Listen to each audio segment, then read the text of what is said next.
Hey Dungeon Crawlers, Conrad here with another low-level build guide for Dungeons & Dragons 5e. This time I've got a support-oriented Cleric Druid build utilizing the Peace Domain and Circle of Stars subclasses. Both subclasses were released with Tasha's Cauldron of Everything and have some uniquely designed features that make them perfect for multiclassing. The class features we'll be focusing on scale with Proficiency bonus, which increases based on your total character level instead of just your class level. So even though this build only dips one level into Cleric, our Cleric class feature will still scale even as we take levels in Druid. If you're looking for a mid-range support build that can buff up your party members, control the battlefield with crowd controlling effects, and is more than just a heal bot, this is the build for you. For point buy, I suggest a stat spread of 8, 14, 15, 8, 15, 10. We want to pump our wisdom and constitution stats while getting enough dex for a decent AC rating. For standard array, we'll follow the same guideline with a stat spread of 10, 13, 14, 8, 15, 12. Pretty straightforward. For races, your best choice is going to be Variant Human. This build relies heavily on concentration spells, so getting a feat like Warcaster at level 1 is most optimal. Warcaster will give you advantage on Constitution saving throws to maintain concentration, and you can cast spells as a reaction instead of making an attack of opportunity.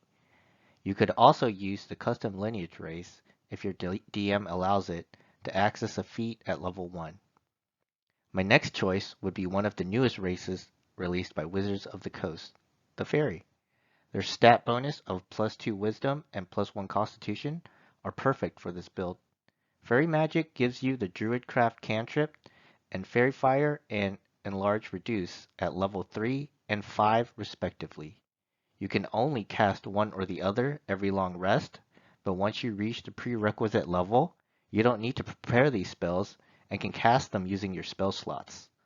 Lastly, you also get a flying speed equal to your walking speed whenever you're not wearing medium or heavy armor.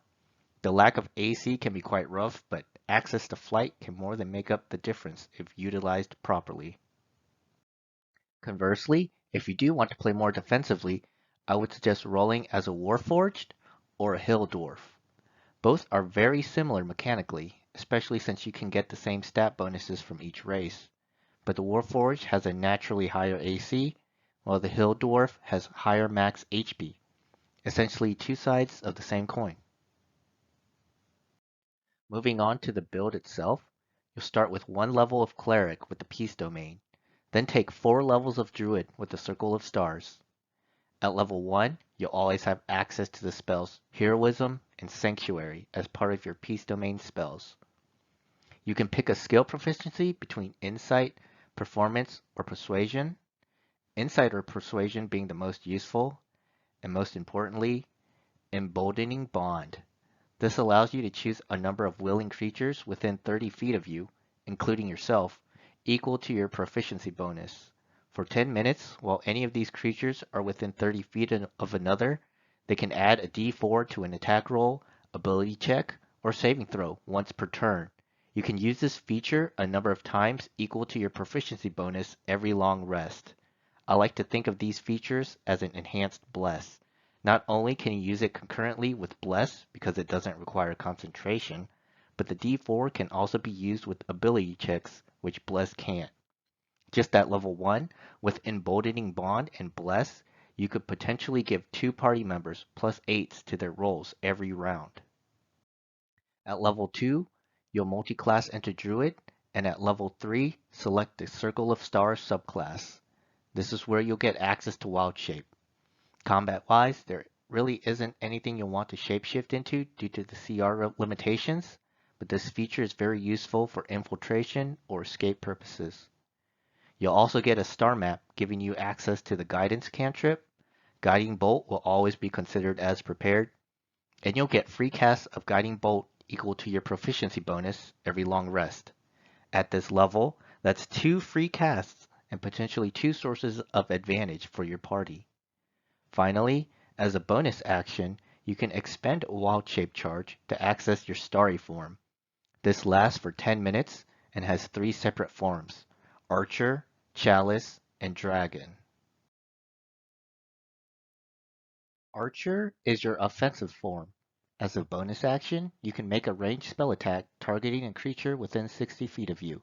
On a hit, you deal 1d8 plus your wisdom modifier radiant damage.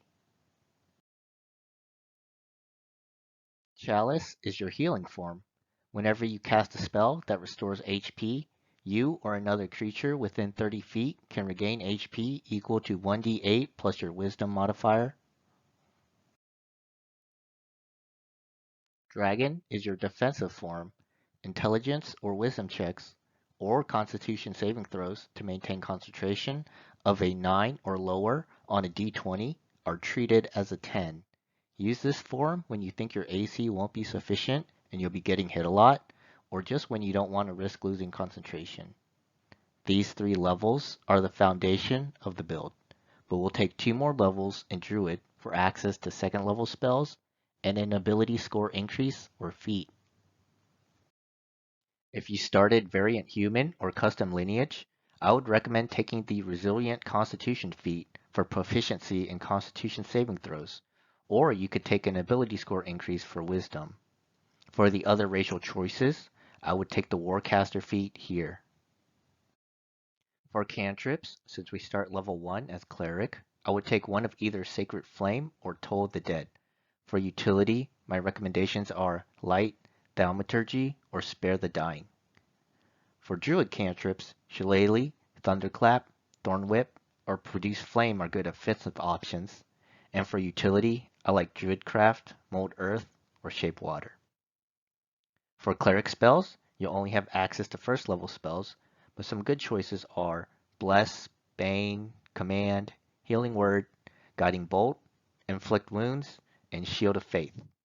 You won't need to prepare Guiding Bolt once you get to level 3, at which point I would personally always keep Bless, Bane, Healing Word, and Shield of Faith prepared. For Druid spells, you'll always be one level behind a pure Druid spell progression-wise, but you'll have access to higher level spell slots at the same rate since Cleric and Druid are both full spellcasters.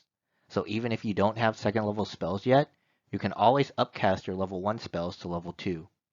For first level spells, I recommend Absorb Elements, Charm Person, Entangle, Fairy Fire, Fog Cloud, Earth Tremor, or Goodberry. For second level spells, I recommend Enlarge Reduce, Enhance Ability, Healing Spirit, Hold Person, Pass Without Trace, Spike Growth, or Wither and Bloom, with Spike Growth and Wither and Bloom as my personal favorites. For the most part, your Cleric spells are your buff spells, and your Druid spells are your crowd control spells. With the ability to do both, you'll become a force multiplier for your party that will let them take on any scenario. That's it for my low-level Cleric Druid Multiclass guide. If you enjoy this content, be sure to like and subscribe. And you have any comments or suggestions, let me know in the comments. See ya.